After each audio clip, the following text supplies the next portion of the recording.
बद्रीनाथ धाम उत्तराखंड के चारों धामों में से एक प्रमुख तीर्थ स्थल। यह केवल एक मंदिर नहीं बल्कि आस्था, श्रद्धा और प्रकृति के अद्भुत संगम का प्रतीक है। कहते हैं यहाँ हर पत्थर, हर पेड़, हर कण में भगवान विष्णु का वास है। मगर इस धाम के साथ कई रहस्य और मान्यताएं भी जुड़ी हुई हैं, जो इसे और भी खास बना देती है। आज हम इन्हीं बातों को विस्तार से जानेंगे, बिल्कुल सरल भाषा में, ताकि हर कोई समझ सके और जुड़ सके। बद्रीनाथ धाम को भगवान विष्णु की तपोभूमि कहा जाता है। यहाँ के बारे में एक खास बात यह है कि यहाँ शंख नहीं बजाया जाता। अब आप सोचेंगे कि भगवान विष्णु के प्रिय वस्तुओं में शंख शामिल है। आप उनके हाथों में भी शंख देखते हैं, फिर भी उनके मंदिर में शंखनाद क्यों नहीं होता? इस रहस्य के पीछे कई कहानियां और मान्यताएं जुड़ी हुई हैं। सबसे पहले पौराणिक मान्यता की बात करते हैं। कहा जाता है कि भगवान विष्णु ने एक बार यहाँ तपस्या की थी। वह अलकनंदा नदी के किनारे ध्यान मग्न थे। जी हाँ, तभी देवताओं को डर हुआ कि अगर कोई शंख बजाएगा तो उसकी ध्वनि से उनका ध्यान भंग हो सकता है। इसीलिए बद्रीनाथ को एक शांत तपोभूमि घोषित किया गया और यहाँ शंखनाद करना वर्जित हो गया। एक और कहानी नागों से जुड़ी हुई है। कहा जाता है कि बद्रीनाथ के आसपास के क्षेत्र में नागों का वास है। शंख की आवाज नागों के लिए कष्टदायक मानी जाती है। अगर शंख बजाया जाए तो नाग क्रोधित हो सकते हैं और इससे प्राकृतिक आपदाएं जैसे भूस्खलन और बर्फबारी के समय दरारें आने का खतरा हो सकता है। इसीलिए यहाँ शंख बजाने पर रोक है। अब आते हैं वैज्ञानिक तर्क पर। बद्रीनाथ धाम पहाड़ों के बीच बसा है और यहाँ सर्दियों में भारी बर्फबारी होती है। अगर शंख बजाया जाए तो उसकी ध्वनि पहाड़ों से टकराकर प्रतिध्वनि पैदा करती है। यह प्रतिध्वनि इतनी तेज होती है कि उससे बर्फ में दरार आ सकती है। इसीलिए यहाँ शंख बजाना सुरक्षित नहीं माना जाता। एक और कथा लक्ष्मी माता से जुड़ी हुई है।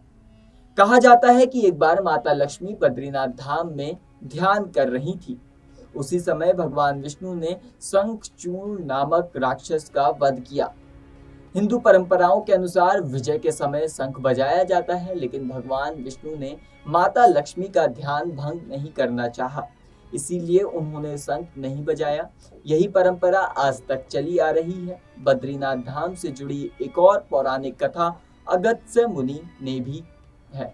कहा जाता है कि जब अगस्त्य मुनि केदारनाथ में राक्षसों का संहार कर रहे थे, तब दो राक्षस अतापी और वतापी वहां से भाग निकले।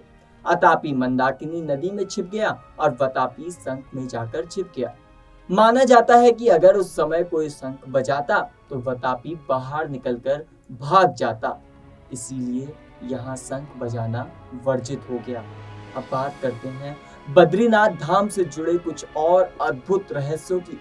एक मान्यता के अनुसार जब भगवान विष्णु बद्रीनाथ में ध्यान मग्न थे, तब भारी बर्फबारी हुई और उनका पूरा शरीर ढक गया। देवी लक्ष्मी ने बेर के पेड़ का रूप लेकर भगवान की रक्षा करी। जब भगवान का ध्यान पूरा हुआ और उन्होंने आंखें खोली तो उन्होंने देखा कि लक्ष्मी जी पेड़ के रूप में उनकी रक्षा कर रही थी। तभी भगवान ने कहा, आज से इस स्थान का नाम बद्रीनाथ होगा। बद्री का मतलब होता है बेर का पेड़ और नाथ यानी स्वामी, इसीलिए इसे बद्रीनाथ कहा जाता है। बद्रीनाथ धाम में एक और चमत्कारी बात यह है कि यहाँ जब मंदिर के कपाट शीतकाल में बंद किए जाते हैं, तब वहाँ एक दीपक जलता है। यह दीपक 6 महीने तक बिना बुझे जला रहता है।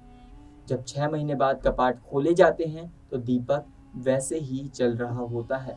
यह किसी चमत्कार से कम नहीं लगता। बद्रीनाथ मंदिर के ठीक नीचे गर्म पानी का कुंड भी है, जिसे तप्त कुंड कहा जाता है। इस कुंड का पानी औषधीय गुणों से भरपूर है। इसमें सल्फर की मात्रा होती है और यह चर्म रोग जैसी बीमारियों को ठीक कर देता है। चर्म रोग यानी स्किन में जो भी बीमारियां होती हैं, ऐसी बीमारियों को ये पानी बहुत जल्दी ठीक करने में मदद करने लगता है। यहाँ आने वाले श्रद्धालु भगवान के दर्शन से पहले इस कुंड में स्नान करना जरूरी मानते हैं। बद्रीनाथ धाम नरनारायण पर्वत के बीच स्थित है। एक मान्यता है कि जब ये दोनों पर्वत आपस में मिल जाएंगे, तब बद्रीनाथ का रास्ता बंद हो जाएगा। यानी तब यहाँ दर्शन बिल्कुल नहीं हो पाएंगे। माना जाता है कि इसके बाद एक नया तीर्थ स्थान प्रकट होगा। यह भविष्य की एक रहस्यमयी कथा है, लेकिन इससे जुड़ी मान्यता आज भी लोगों के दिलों में है। इतना ही नहीं, बद्रीनाथ को कई बार प्राकृतिक आपदाओं का सामना करना पड़ा। 8वीं से 16वीं शताब्दी तक कई बार मंदिर का पुनः निर्माण हुआ। 1803 में जब इस क्षेत्र में भूकंप आया, तब भी मंदिर को काफी नुकसान पहुंचा था। इसके बाद जयपुर के राजा ने मंदिर का पुनः निर्माण करवाया। आज जो भव्य मंदिर हम देखते हैं, वो इसी नवनिर्माण का परिणाम है। बद्रीनाथ धाम की मूर्ति शालिग्राम शिला से बनी है और चतुर्भुज ध्यान मुद्रा में है। कहा जाता है जब बौद्ध धर्म का प्रभाव बढ़ा, तब लोगों ने इसे बुद्ध की मूर्ति मानकर पूजा करना शुरू कर दिया। बाद में शंकराचार्य जी ने आकर फिर से इसे भगवान विष्णु के रूप में स्थापित किया और बद्रीनाथ की महिमा को पुनः जीवित कर दिया।